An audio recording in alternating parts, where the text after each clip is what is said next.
नमस्कार दोस्तों, progressive classes में आपका स्वागत है। आज है तारीख 5 अक्टूबर और आज हम डिस्कस करने जा रहे हैं 5 अक्टूबर के महत्वपूर्ण न्यूज एवं आर्टिकल्स को जो राष्ट्रीय संस्करण में आए हैं। इसमें सबसे पहला न्यूज है वो है कि 32 नक्सली को मार गिराया गया है छत्तीसगढ़ में। एक न्यूज है। इसके अलावा दूसरा यहाँ पे बहुत ही इंपॉर्टेंट न्यूज है कि SC ST में जो आरक्षण का प्रावधान अभी सुप्रीम कोर्ट ने किया था और अपना फैसला दिया था कि वहाँ पे SC ST का उप वर्गीकरण किया जाए, तो उस पर काफ़ी सारे विवाद निकल कर आए थे और केंद्रीय कैबिनेट ने भी कहा कि हम ऐसा कुछ करने नहीं जा रहे हैं और उस पर कई पुनर्विचार याचिकाएं दाखिल की गई थी। तो उसको उसी पे सुनवाई करते हुए सुप्रीम कोर्ट ने उस जो जितनी भी पुनर्विचार याचिकाएं थी उसको एक तरह से खारिज कर दिया है और कहा जो भी हमने फैसला दिया था पहले उसमें किसी भी तरह के पुनर्विचार की जरूरत नहीं है, उसमें किसी भी तरह का कोई खामी नहीं है, ऐसा सुप्रीम कोर्ट ने कहा। और एक तरह से जो अपना डिसीजन था कि उप वर्गीकरण होना चाहिए SC ST में, उसको एक तरह से बरकरार रखा है। यहाँ पे एक और चीज कहा जा रहा है कि सुप्रीम कोर्ट की 7 सदस्यीय पीठ ने 1 अगस्त को 6-1 के बहुमत से फैसला में कहा था कि SC ST में जरूरतमंदों को आरक्षण का लाभ मिले और उसके लिए राज्य जो है उप वर्गीकरण कर सकते हैं, ऐसा कहा गया था। तो शीर्ष अदालत ने 20 वर्ष पुराने 5 न्यायाधीशों के EB चिन्नैया 2004 मामले की दी गई व्यवस्था को गलत ठहराया था एक तरह से। तो वो जो मामला था कि जिसमें EB चिन्नैया वाले मामले में कहा गया था कि SC ST में उप वर्गीकरण नहीं हो सकता है, तो उसको एक तरह से 1 अगस्त का जो फैसला था उसमें 6-1 से उसको एक तरह से खारिज कर दिया गया था, उस फैसले को गलत ठहराया था। और EB चिन्नैया के फैसले को 5 न्यायाधीश का जो फैसला था उसको 7 सदस्यीय पीठ ने एक तरह से खारिज कर दिया था और कहा था कि उसका एक वर्गीकरण होना चाहिए। EB चिन्नैया ने क्या कहा था? EB चिन्नैया ने कहा था कि SC ST जो है एक समान समूह वर्ग है और इसका उप वर्गीकरण नहीं हो सकता है, तो इसी को एक तरह से खारिज किया गया था। अब उसी फैसला को फिर से बरकरार रखा गया है, ठीक है। अब इसी में और देखते जो हमारे लिए महत्वपूर्ण है वो है कि SC ST का उप वर्गीकरण संवैधानिक प्रावधानों के विरुद्ध है। अनुच्छेद 341 और अनुच्छेद 342 में जारी राष्ट्रपति की सूची में कोई भी बदलाव संसद कर सकती है और राज्यों को यह अधिकार नहीं है। अब देखिए यहाँ पे एक और चीज कहा जा रहा है कि जैसे सुप्रीम कोर्ट ने तो डिसीजन को बरकरार रखा है कि उप वर्गीकरण होना चाहिए, ठीक है। EB चिन्नैया के मामले को खारिज कर दिया एक तरह से, उसके फैसलों को गलत ठहराया। अब कहा जा रहा है कि 1 अगस्त के फैसले में कोर्ट ने आरक्षण के भीतर आरक्षण पर तो मुहर लगाई थी, साथ ही SC ST के वर्ग के आरक्षण में से क्रीमी लेयर को चिन्हित कर बाहर किए जाने की जरूरत पर भी बल दिया था।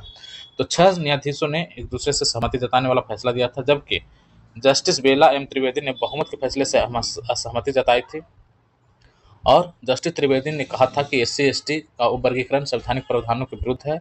अनुच्छेद 341 और 342 में जारी राष्ट्रपति की सूची में कोई भी बदलाव सिर्फ संसद ही कर सकती है या राज्यों को अधिकार नहीं है, ठीक है। ये समझ गए होंगे कि सुप्रीम कोर्ट तो कह रहा है कि राज्य जो है अपने हिसाब से वर्गीकरण कर सकते हैं, लेकिन ये जो 6 का फैसला आया था तो एक जो था अगेंस्ट वाला वो ये कह रहे थे त्रिवेदी जी कि ये संवैधानिक प्रावधानों के अगेंस्ट है। अनुच्छेद 341 और 342 जो राष्ट्रपति की सूची में है उसमें बदलाव केवल संसद ही कर सकते हैं, राज्य को तो यह अधिकार ही नहीं है, ऐसा यहाँ पे कहा गया है, ठीक है।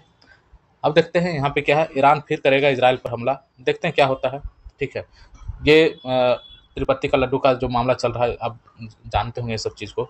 एक और चीज़ यहाँ पे देखिए बहुत ही इंपॉर्टेंट है, खेतों में जल रही है पराली, कागज़ पे चल रहे प्रबंधन। तो देखिए पराली जलने का केस जो है शुरू हो चुका है पंजाब हरियाणा में और उसका असर दिल्ली पे देखने को मिलेगा, ठीक है। कहा जा रहा है कि ज़्यादातर जो मशीनें हैं कस्टमर हायरिंग सेंटर से अभी हिली तक नहीं है और न ही पराली के खेतों को नष्ट करने के लिए इन राज्यों ने बायो डिकम्पोजर का छिड़काव शुरू किया है। यानी पराली प्रबंधन की सारी योजना सिर्फ कागज तक ही सीमित हुई है और लोगों के जीवन को एक तरह से भगवान के भरोसे छोड़ दिया गया है, ये चीज़ कहा जा रहा है, ठीक है। अगला देखते हैं, इसमें महाराष्ट्र का ये इम्पोर्टेंट नहीं है। अब हम इसमें ना जो इम्पोर्टेंट है इसमें हम देखेंगे एडिटोरियल। एडिटोरियल में क्या आया है ये हम देखते हैं।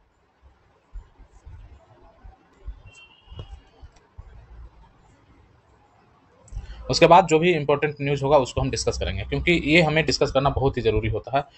तो विश्व शांति के लिए खतरा बना ईरान, क्या है एक बार देख लेते हैं। तो हिजबुल्लाह का मुखिया था नसरुल्लाह और इजरायली हमला में उसकी मौत हो गई।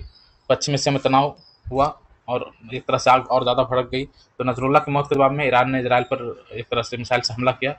इजराइल ने इन मिसाइल हमले का बदला लेने की कसम खाई है। इससे पहले इजराइल ने ईरान में हमास चीफ इस्माइल हानिया को भी ढेर किया था, लेकिन तब ईरान ने इजराइल पर कोई सीधी सैन्य कार्रवाई नहीं किया था। इस बार लेबनान में विभिन्न इलेक्ट्रॉनिक उपकरणों में विस्फोट के जरिए हजारों हिजबुल्लाह आतंकी को घायल होने और कई मारे जाने के और फिर नसरुल्लाह की मौत के बाद ईरान अत्यंत मजबूर हो दिखने लगा है और उसके द्वारा समर्थित विभिन्न आतंकी गुट के भीतर ही ईरान की इजराइल नीति को लेकर आवाज उठने लगी।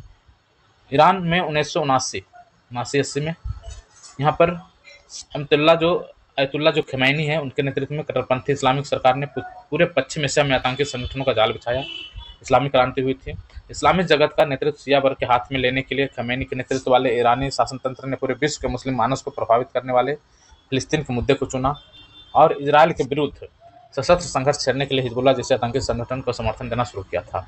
तो शिया और सुन्नी इस्लाम के समीकरण की एक खास बात यह है कि कोई सुन्नी मुसलमान शिया भी बन सकता है, क्योंकि मुस्लिम जगत में शिया अल्पसंख्यक है। इसलिए खमैनी के कठमुल्ला तंत्र के लिए आवश्यक था कि सुन्नी अतिवादियों के भी एक तबके को अपने साथ लें।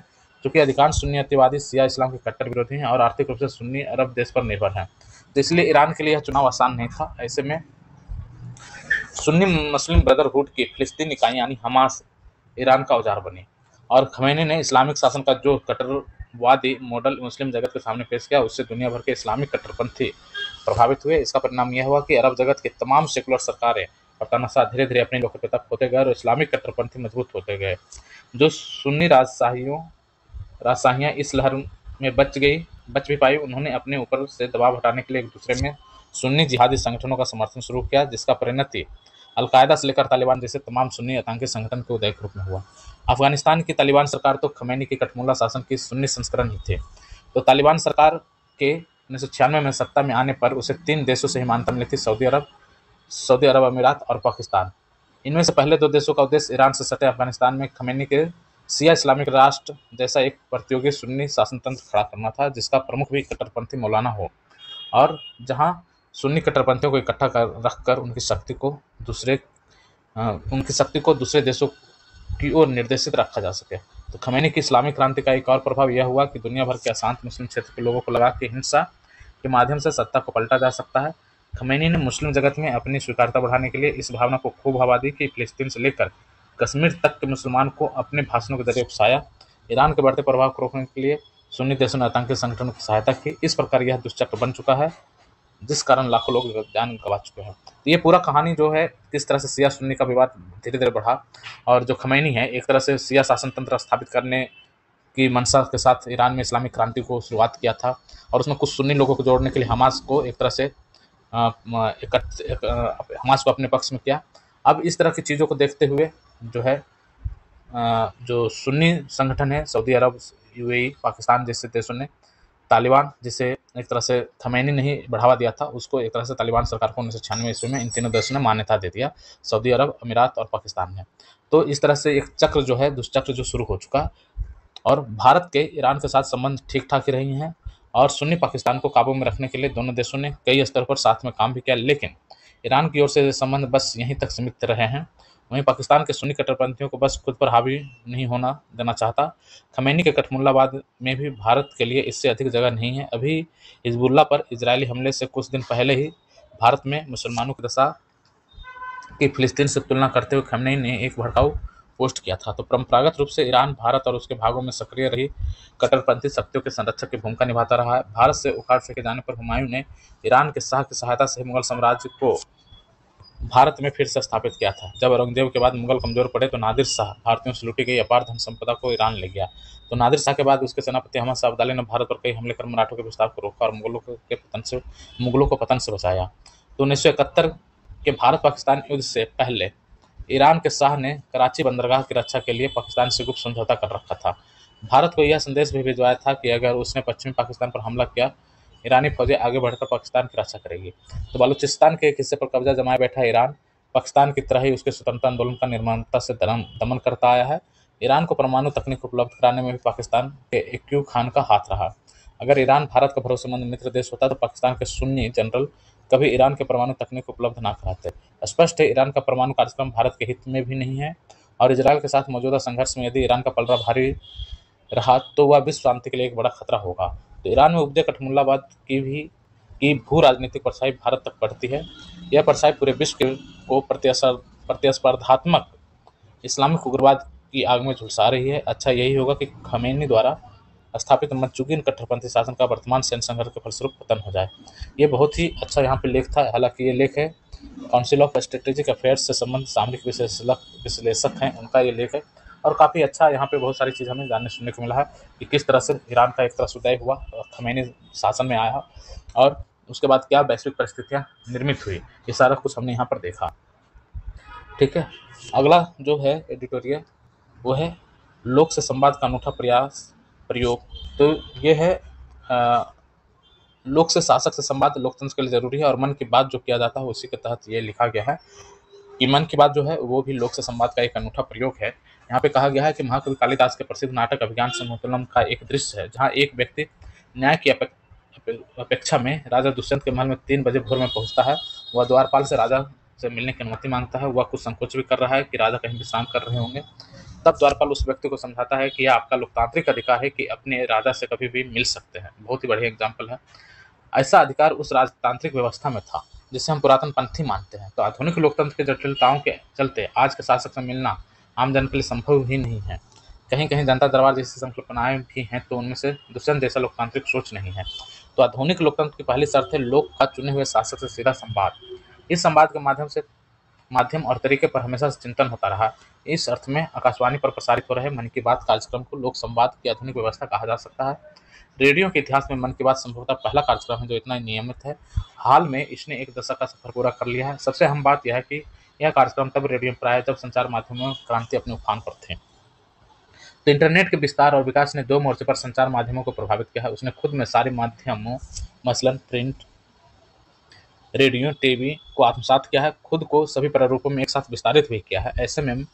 ऐसे माहौल में प्रधानमंत्री मोदी ने मन की बात के जरिए देश को संबोधित करना शुरू किया, जिसकी वजह से दूसरी पीढ़ी के माध्यम यानी पारंपरिक रेडियो की लोकप्रियता को गति मिली। हालांकि इसकी वजह से मोदी अपने राजनीतिक विरोधियों के निशाने पर भी रहे। उन्हें अक्सर यह उलाहना भी सुनना पड़ता है कि जन की बात करनी चाहिए। तो सार्वजनिक माध्यम के जरिए जनता को संबोधित करने की पहली कोशिश पूर्व अमेरिकी राष्ट्रपति फ्रैंकलिन रूजवेल्ट ने की थी। दूसरे विश्व युद्ध की आहट की वजह से जहां अमेरिकी बैंकिंग व्यवस्था चरमराने लगी थी, वहीं जर्मनी के हिटलर प्रशासन की ओर से खूब प्रोपेगेंडा फैलाया जा रहा था। ऐसे माहौल में रूजवेल्ट को लगा कि अमेरिकी लोगों को सांत्वना देने और दुनिया को अफवाहों से बचाने के लिए उनके सामने सही बात रखी जानी चाहिए। बहुत इंपॉर्टेंट है।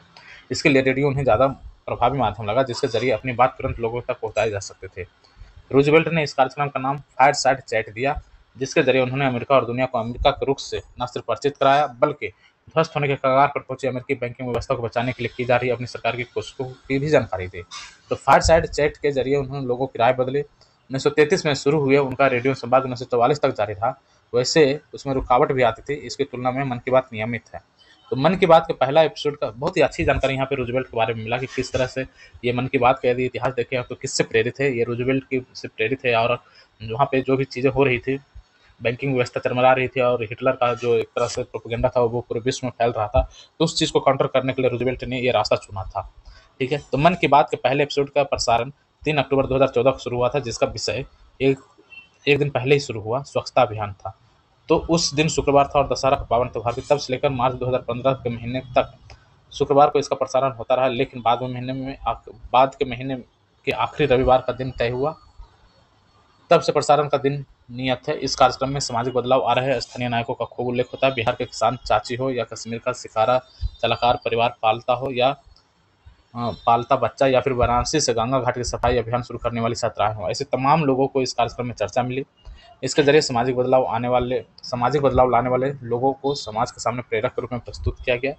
इस कार्यक्रम में उस महीने विशेष के त्यौहार के जरिए भी सांस्कृतिक और आर्थिक आयामों को प्रस्तुत किया जाता है। मेक इन इंडिया, लोकल के प्रति वोकल और बेटी बचाओ बेटी पढ़ाओ, खेती किसानी, नवाचार, खिलौना उद्योग का विस्तार, स्टार्टअप, अंगदान जैसे महत्वपूर्ण तमाम विषय थे जिन पे पीएम ने खुलकर चर्चा किया और उन पर लोगों का ध्यान भी गया।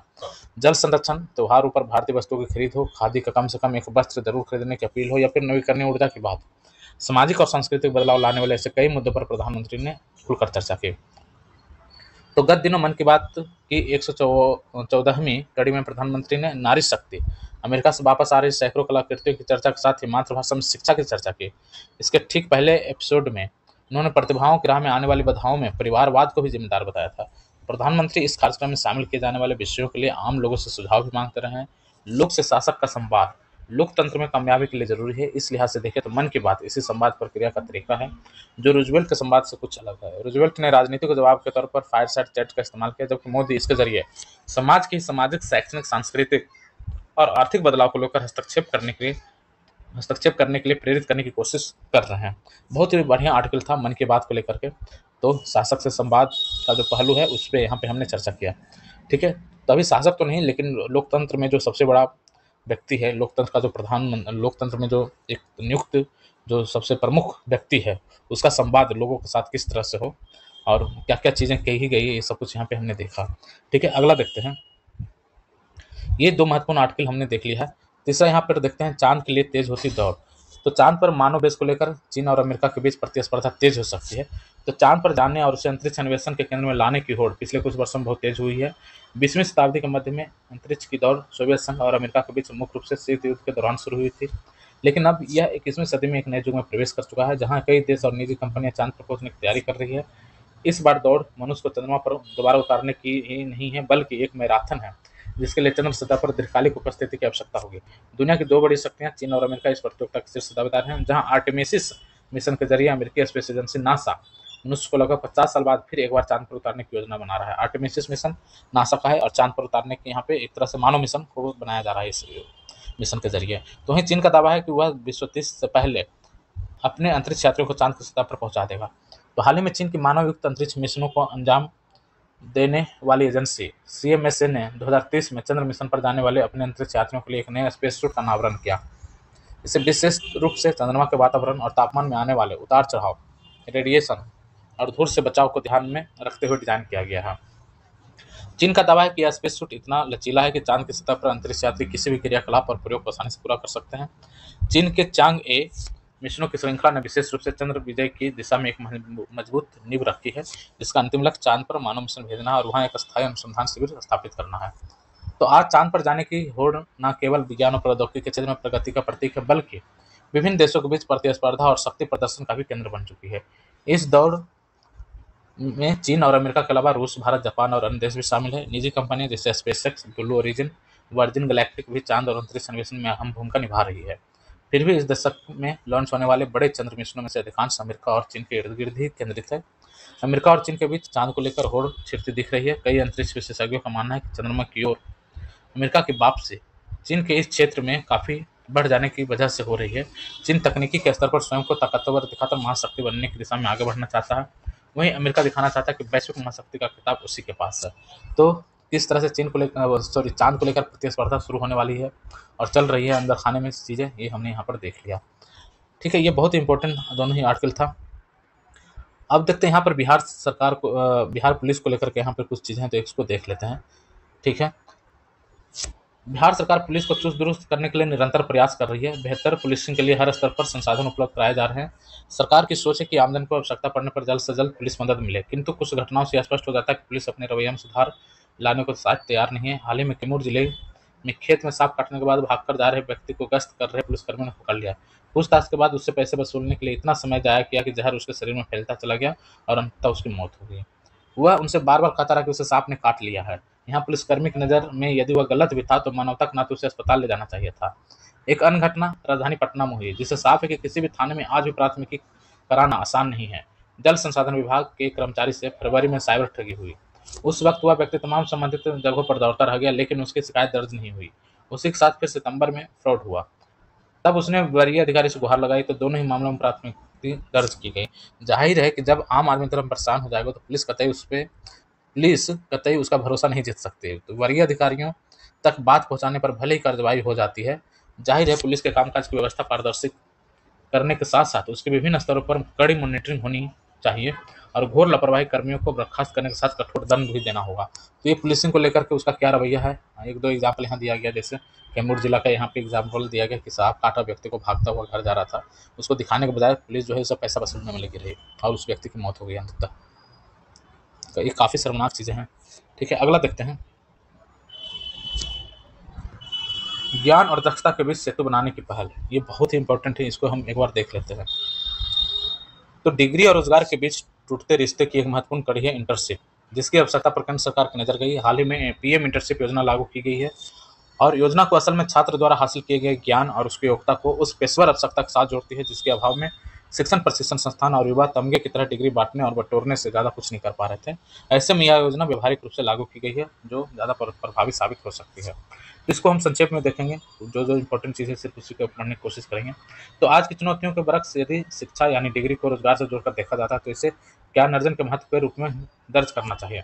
असल में पहले के ज़माने की तुलना में अब यह कथन उतना अर्थ नहीं रखता कि शिक्षा का असली मतलब ज्ञान हासिल करना है, बल्कि शिक्षा तब ज़्यादा उपयोगी साबित होता है जब वह समझ बढ़ाने के साथ-साथ जीविकोपार्जन के लिए भी योग्य होती है। तो अफ़सोस है कि बीते दशक में उच्च दर्जे की पढ़ाई कराने वाले हमारे ज़्यादातर शिक्षण संस्थान डिग्री देने या स्वयं युवा डिग्री अर्जित करने तक सीमित रहे। नतीजा यह निकला कि उन्हें नौकरी देने वाली इंडस्ट्री की शिकायत आम हो गई कि पेशेवर जो है डिग्री रखने वाले वो अपेक्षित दक्षता नहीं रखते हैं और वो काम के लायक काबिल नहीं है। तो पीएम इंटर्नशिप योजना के माध्यम से युवाओं को पेशेवर बनाने की अच्छी पहल शुरू हुई है। इस योजना के लाभ को देखें तो पता चलता है कि अगले 5 वर्ष में देश की 500 कंपनियां सरकार के इस पहलकदमी से जुड़कर 1 करोड़ युवाओं को इंटर्नशिप प्रदान करेगी। एक निश्चित अवधि यानी साल भर के लिए यह इंटर्नशिप पाने वाले युवा हर महीने 5,000 रुपये इंटर्नशिप भत्ता और एक मुश्त रकम के तौर पर 6,000 रुपये पाएंगे। तो जहां तक कंपनियों के खर्च की बात है तो प्रशिक्षण और इंटर्नशिप की लागत का 10% खर्च सीएसआर फंड के तहत करेगी। कोई पूर्णकालिक नौकरी और पढ़ाई नहीं कर रहे 21 से 24 साल के वे युवा इसके पात्र होंगे जिन्होंने 10वीं या 12वीं या उससे अधिक की पढ़ाई की है। तो आईटीआई, पॉलिटेक्निक डिप्लोमाधारी और अन्य स्नातक भी इसका लाभ उठा सकेंगे। तो वस्तुतः इंटर्नशिप के बिना हमारे देश में हर साल हमारे युवा जो है हर साल डिग्री लेकर हजारों युवा अकेले इसी एक कारण से स्वयं को असमंजस में घिरा पाते हैं कि आखिर पेशेवर या गैर पेशेवर डिग्री लेकर वो कहाँ जाए। तो इसी असमंजस का नतीजा है कि यूपीएससी और अन्य सरकारी नौकरियों के गिने चुने अवसरों के लिए आवेदकों की संख्या लाखों करोड़ में पहुंचती है। यहाँ तक कि इंजीनियरिंग और चिकित्सा क्षेत्र के अन्य जो उच्च डिग्रीधारी युवा हैं वो भी इसमें आ जाते हैं। ठीक है, तो बेशक सरकार की पहल सही दिशा में उठाया गया एक आवश्यक कदम है, लेकिन रोजगार के मामले में यह योजना भी ऊँट के मुंह में जीरे वाली कहावत को चरितार्थ कर रही है। तो अभियान की जरूरत है इसके लिए। तो असल में इंटर्नशिप योजना को हर किस्म की ऊंची पढ़ाई से जोड़ना आज केवल एक जरूरत भर नहीं है, बल्कि देश की विशाल युवा आबादी को देखते हुए इसे एक अभियान में बदलना जरूरी है। यही नहीं, इस योजना को महज आंकड़ों की बाजीगरी करने के बजाय डिग्री, कौशल और रोजगार की जरूरतों को एक साथ साधने वाले करिश्मे की जरूरत है। इस कथन का आशय इससे स्पष्ट होता है कि हमारा उद्योग जगत आखिर क्यों आला दर्जे की शिक्षा डिग्री लेकर आ रहे युवाओं को किसी काम के लिए नहीं मानता। असल में आज भारत की अर्थव्यवस्था कौशल केंद्रित हो गई है, इसमें अवसरों की कमी नहीं है, लेकिन जब हजारों इंजीनियर कॉलेज से हर साल लाखों युवा इंडस्ट्री में अपने लिए अवसर तलाशते हैं तो पता चलता है कि केवल 3% युवा इंजीनियरों के पास वर्तमान आवश्यकताओं के हिसाब से artificial intelligence, machine learning, data science, cyber security और मोबाइल ऐप डेवलपमेंट जैसे मांग वाले पेशों के लिए जरूरी कौशल है। जितने भी इंजीनियर्स निकल रहे हैं एक तरह से उसमें मात्र 3% जो हैं वो आधुनिक जो टेक्नोलॉजी उनके साथ अपने आप मतलब एक तरह से स्किल्ड दिखते हैं। तो वर्ष 2019 में रोजगार का लेखा जोखा करने वाली कंपनी एस्पायरिंग माइंड्स ने यह विश्लेषण किया था कि जो आज भी थोड़े बहुत परिवर्तन के साथ सटीक माना जाता है। पाया गया कि 40% इंजीनियरिंग छात्र केवल एक इंटर्नशिप पाकर संतुष्ट हो जाते हैं। यही नहीं, अपने पाठ्यक्रम से परे हटकर किसी परियोजना को रूप में नया कौशल सीखने वालों का आंकड़ा 36% ही है। अब सवाल है कि क्या यह खामी डिग्री के लिए अपनी जिंदगी कई साल विश्वविद्यालय और प्रशिक्षण संस्थानों में खपाने वाले युवाओं की है या इसमें किसी और की भी भूमिका है। इसकी बड़ी जिम्मेदारी शिक्षण संस्थानों और विश्वविद्यालयों की है। अभी भी खास तौर से सरकारी विश्वविद्यालय में ज़्यादा जोर सैद्धांतिक या थ्योरी पर देता है, ना कि प्रैक्टिकल नॉलेज पर। तो दावा किया जाता है कि सरकारी हो या निजी विश्वविद्यालय, वहाँ के 60% शिक्षक तो इंडस्ट्री से जुड़ी चीज़ों पर कोई बात ही नहीं करते हैं। कुछ अच्छे निजी विश्वविद्यालय में इस चलन को तोड़ने की कोशिश हुई। वहाँ नई राष्ट्रीय शिक्षा नीति और राष्ट्रीय प्रत्यायन मूल्यांकन परिषद द्वारा रेटिंग हेतु मूल्यांकन के दबाव में इंटर्नशिप पर जोर देने वाली व्यवहारिक शिक्षा को प्रमुखता दी जा रही है।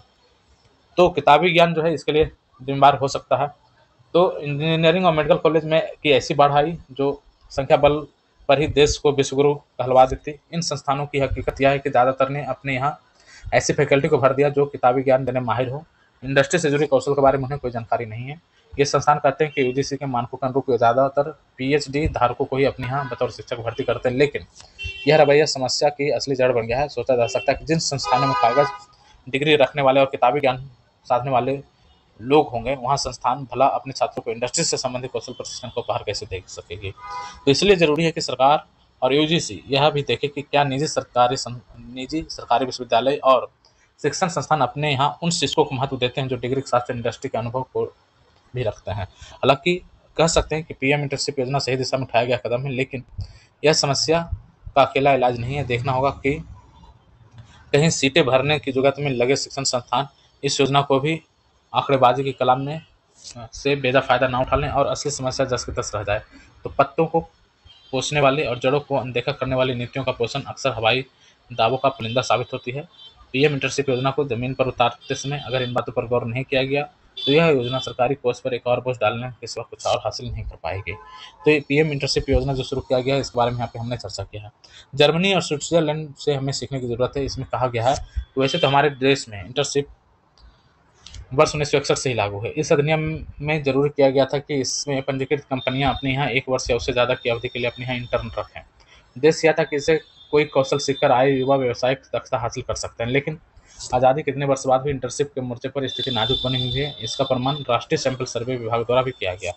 तो रोजगार बेरोजगारी अध्ययन 11-12 में मिलता है। इस अध्ययन के अनुसार देश के श्रम बल का केवल 2.2% हिस्सा ऐसा है जो इंटर्नशिप से जुड़ा हुआ है। आंकड़ों के अनुसार औपचारिक व्यावसायिक प्रशिक्षण प्राप्त श्रमिकों की संख्या वर्ष 2011-12 में 2.2% थी, जो 17-18 में घटकर 2% रह गई। वैसे अगले 5 वर्ष में इसमें सुधार हुआ है और यह 3.7% हो गया। परंतु यह सवाल उठा कि अचानक इतने इंटर्न कैसे भर्ती हो गए। इस बारे में दावा है कि सरकार ने अगस्त 2016 में 10,000 करोड़ रुपए के प्रावधान से राष्ट्रीय प्रशिक्षुता योजना शुरू की थी। इसका उद्देश्य था वर्ष 2020 तक देश में 50 लाख इंटर्नशिप के जरिए कौशल अर्जित कर सकेंगे। हालांकि योजना की रफ्तार धीमी रही और 2022 तक 20 लाख की इंटर्न तैयार हो पाए। बहरहाल इंटर्नशिप का जो मॉडल अभी भारत ने अपनाया है, उसकी प्रेरणा जर्मनी और स्विट्जरलैंड के स्किल डेवलपमेंट मॉडल से मिली है। इन देशों में छात्रों को स्कूली शिक्षा के दौरान ही किसी न किसी कौशल का वास्तविक अनुभव दिलाया जाता है, जबकि हमारे देश में कौशल विकास का सारा जोर स्कूली शिक्षा खत्म होने पर है। दूसरी समस्या है कि यह हमारे देश में व्यावसायिक प्रशिक्षण मांग और आपूर्ति वाले मॉडल पर आधारित होना है। यानी छात्रों को कक्षाओं में कोई व्यावसायिक प्रशिक्षण ना देकर उन्हें इंडस्ट्री में भेजकर वहां कौशल सीखने के लिए प्रेरित करना। इस तरीके में इंडस्ट्री यानी रोजगार प्रदाताओं का असल में उन युवाओं को उन इस तरीके में इंडस्ट्री यानी रोजगार प्रदाताओं का असल में उन युवाओं को सीधा संपर्क नहीं होता। ऐसे टर्न एक तय अवधि बिताकर और कागजी प्रमाण पत्र लेकर लौटते हैं और उनके बल पर अपनी डिग्री ले लेते हैं। तो ऐसे में ना तो ये युवा वास्तव में कोई कौशल सीखते हैं और ना ही रोजगार प्रदाता इन युवाओं को अपने यहाँ नौकरी पर रखने के लिए प्रेरित होते हैं। ऐसे अधिकाचरी व्यवस्था में इंटर्नशिप देने और दिलाने के दिखावटी उपाय कोई सार्थक परिणाम ला पाएंगे, इसमें संदेह है। तो इंटर्नशिप को लेकर के जितने भी पक्ष हैं, इसकी हमने यहाँ पे चर्चा की है। अगला देखते हैं, पीके की अगली परीक्षा ये पार्टी बना चुके हैं प्रशांत किशोर बिहार में, इसके ऊपर है। शुद्ध भाजपा का संदेश, ये इसमें एक पार्टी को लेकर के, इस पर हम चर्चा नहीं करेंगे। आगे देखते हैं, इसमें आम आदमी के जीवन में सुधार होगा, ऐसा कह रही हैं निर्मला सीतारमण। देखते हैं क्या है। वित्त मंत्री ने कहा, तेज आर्थिक विकास दर, आर्थिक सुधार, युवा शक्ति और वैश्विक माहौल की वजह से आएगा भारत का युग। राजकोषीय घाटा में काबू करने को लेकर प्रतिबद्ध है। सरकारी खर्च की गुणवत्ता में सुधार किया जाएगा। तो राजकोषीय घाटा को 4.9% को लाने के लिए प्रतिबद्ध है, ये कह रही है निर्मला सीतारमण। और ये कह रही है कि जीवन स्तर में तेजी से सुधार होगा और भारतीयों के लिए यह ऐतिहासिक काल होगा। उन्होंने आईएमएफ का एक अनुमान का जिक्र किया, जिसमें कहा गया कि भारतीयों की प्रति व्यक्ति आय 75 वर्षों में $2730 हुई है, लेकिन सिर्फ अगले 5 वर्षों में इसमें $2000 की वृद्धि होगी। भारत जब वर्ष 1947 में अपनी आज़ादी मनाए का 100 वर्षगांठ मनाएगा, तब भारतीयों को एक विकसित देश का समान माहौल मिलेगा। सीतारमण ने कहा कि अगले 2 दशकों तक भारत में युवाओं की संख्या बढ़ेगी, जबकि इस दौरान कई विकासशील देशों की जनसंख्या में बुजुर्गों की संख्या बढ़ेगी। तो इससे भारत में खपत, उत्पादकता और निवेश भी बढ़ेगा। तो मध्यम वर्ग का तेजी से बढ़ती संख्या उपभोग को बढ़ाएगा। अन्वेषण में भारत की क्षमता काफी तेजी से बढ़ रही है। सर्विस सेक्टर में भारत की उपलब्धि इसका नतीजा है। इसके साथ ही भारत का वित्तीय क्षेत्र बहुत ही मजबूत स्थिति में है, जो नई जरूरतों के लिए वित्तीय संसाधनों उपलब्ध कराने के लिए तैयार है। रणनीतिक क्षेत्र के लिए भारत एक मजबूत व उन्नत सप्लाई चेन के तौर पर स्थापित होने वाला है। ठीक है, ये कहा जा रहा है वित्त मंत्री निर्मला सीतारमण द्वारा। अब अगला देखते हैं क्या है कुछ विशेष। उत्तर प्रदेश बनेगा ग्लोबल कैपेबिलिटी सेंटर का सुपर हब, ये योगी आदित्यनाथ जी कह रहे हैं। छात्रावास की सुविधा नहीं मिलती तो पढ़ाई रुक जाती मेरी, ये राष्ट्रपति द्रौपदी मुर्मू जी का मानना है। ठीक है, और हमारे एग्जाम के पॉइंट ऑफ व्यू से क्या इंपॉर्टेंट हो सकता है, इसमें देख लेते हैं।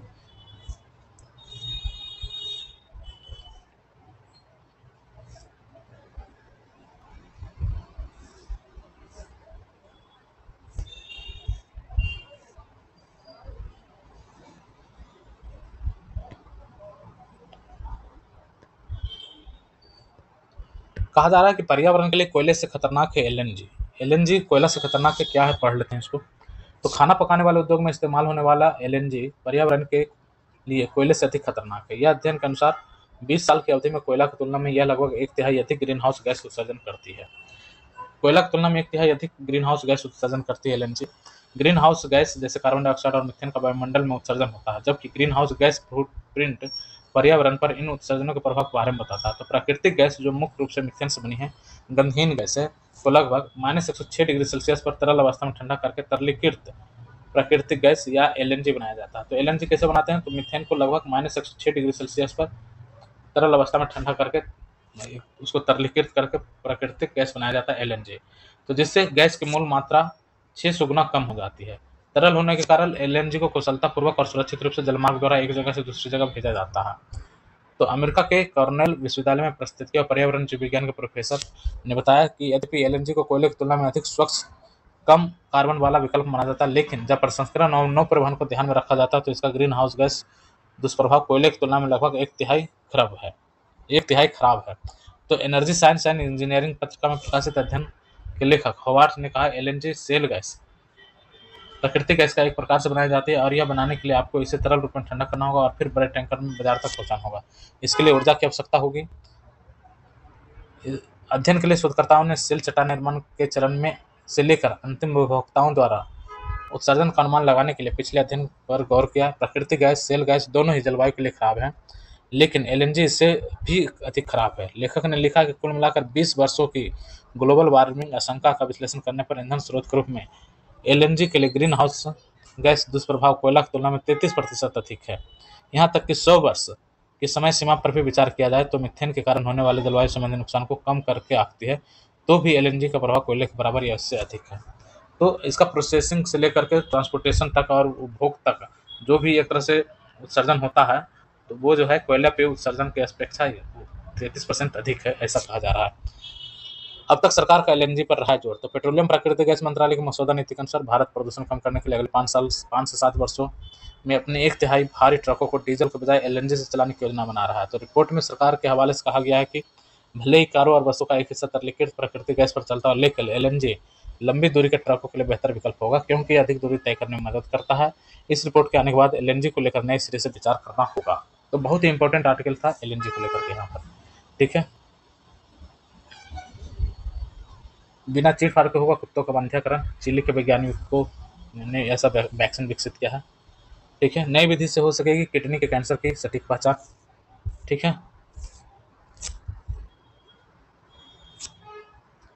तो ये हमारा आज का महत्वपूर्ण आर्टिकल था।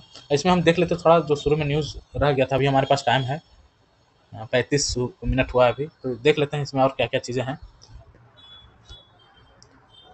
खेत में पराली का हमने ये देख लिया था। एमसीडी चुनाव कराने पर जल्दीबाजी पे इसमें कुछ है नहीं खास। नौकरी ढूंढने वाले नहीं बल्कि देने वाले बने, ये दिल्ली के मुख्यमंत्री अतिशी बोल रही हैं। पराली का धुआं पहुंचा नहीं और हॉट स्पॉट की हवा खराब हुई। हॉट स्पॉट दिल्ली के बारे में बताया जा रहा है। तो इस समय आनंद विहार का जो AQI है कितना है, ये 300 से ऊपर चल रहा है, जबकि अन्य सभी हॉट स्पॉट का AQI 200 से ऊपर है। तो राष्ट्रीय राजधानी क्षेत्र अभी ज़्यादा आया नहीं है, लेकिन यहाँ पे इस तरह की चीज़ें शुरू हो गई है। खराब 13 हॉट स्पॉट जो है खराब या बहुत खराब के श्रेणी में पहुँच गया है और ठंड व पराली के धुएं संग यह स्थिति और भी भयावह होना है। इस समय आनंद विहार का 300 से ऊपर चल रहा है AQI, ठीक है। अब देखिए इसमें गोपाल राय जो है पर्यावरण मंत्री दिल्ली के, उन्होंने का 21 सूत्रीय विंटर एक्शन प्लान जारी किया था। इसमें सभी हॉट स्पॉट के लिए ड्रोन से निगरानी करने व ग्रीन वार रूम से भी 24 घंटे निगाह की बात रखी गई थी। पूर्व वर्षों में इसके लिए अलग एक्शन प्लान भी बनते रहे, लेकिन ऐसा लगता है कि अभी तक बहुत कुछ कागज पर भी है।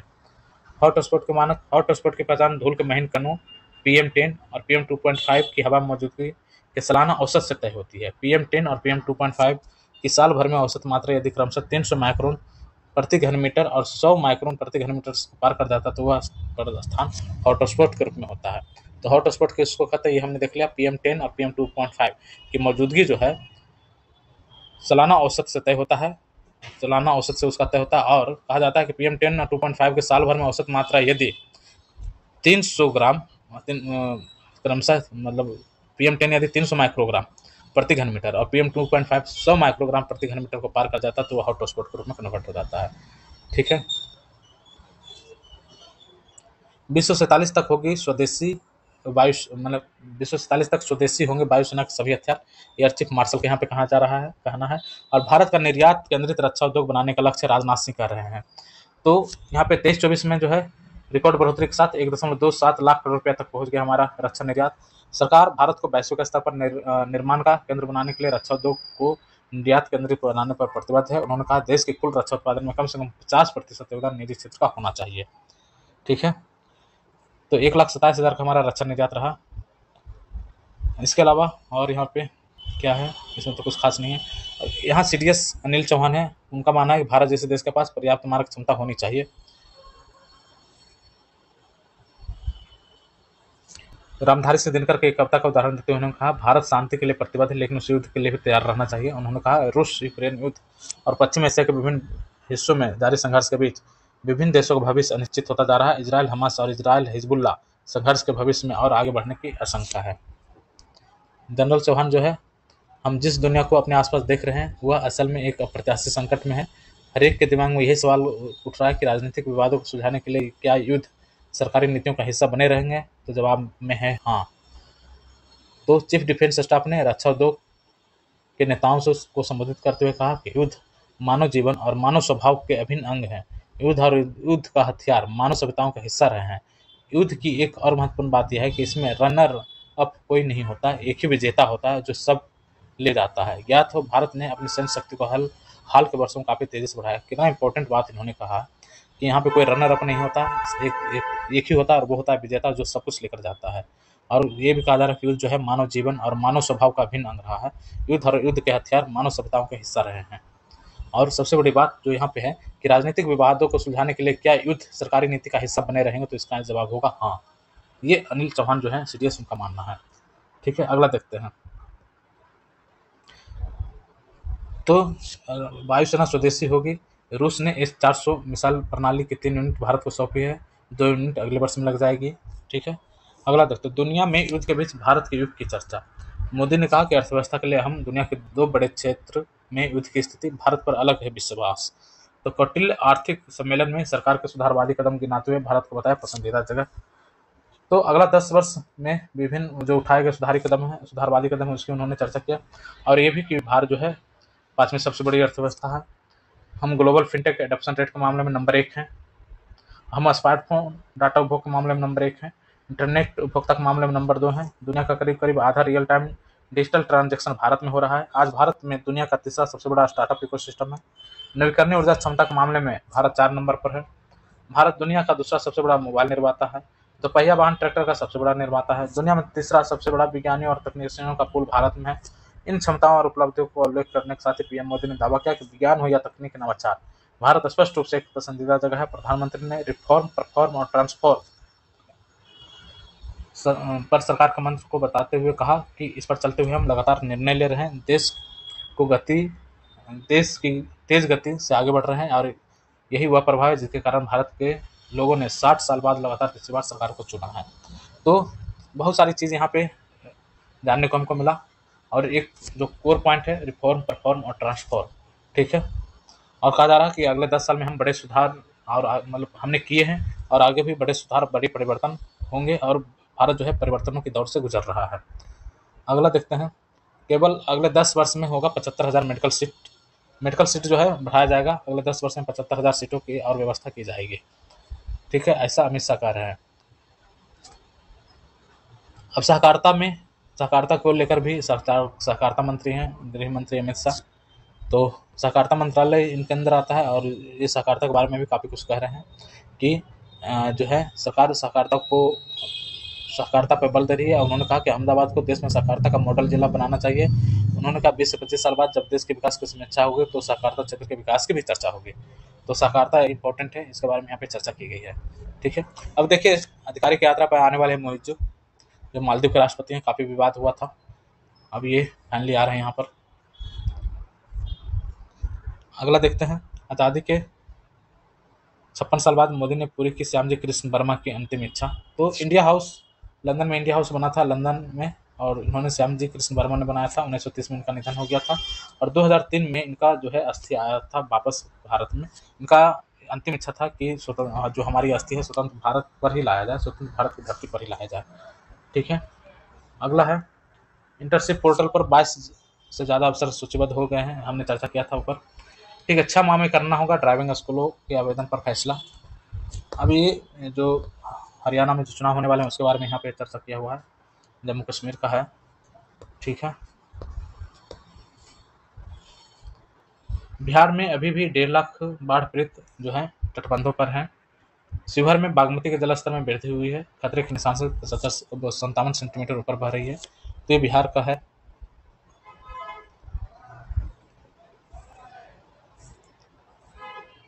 तो इस तरह से आज का हमारा पूरा जो न्यूज़पेपर था ये हमने कंप्लीट कर लिया लगभग।